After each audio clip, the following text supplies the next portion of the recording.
So, what would I recommend as a tool to help you if you feel angry, if someone has cut you off in the car and this anger is boiling and you want to yell out something? What would I recommend to my clients or to anyone? How would they deal with that? One strategy is to take a deep breath, to pause for a moment and just take a deep breath, and to count. Because when you're counting, your mind then is taken with the counting. You're thinking of the numbers. So I would say count to 3, but count slowly, because now the anger, the idea of a thought that's in your mind can't stay in your mind. So it would be to counting 1, and you can tap your hand. If you're driving, tap it on the steering wheel, or tap your foot, not the one that's on the gas or the brake, but the other one.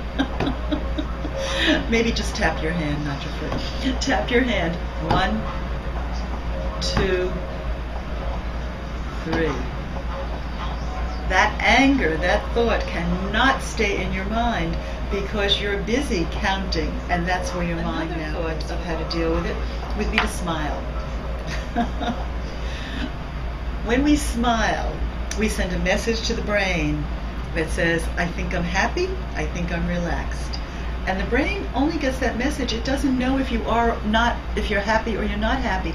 It gets the message from the smile, from the muscles in the face, your facial muscles, and from the blood that goes up to this point, this part in the brain.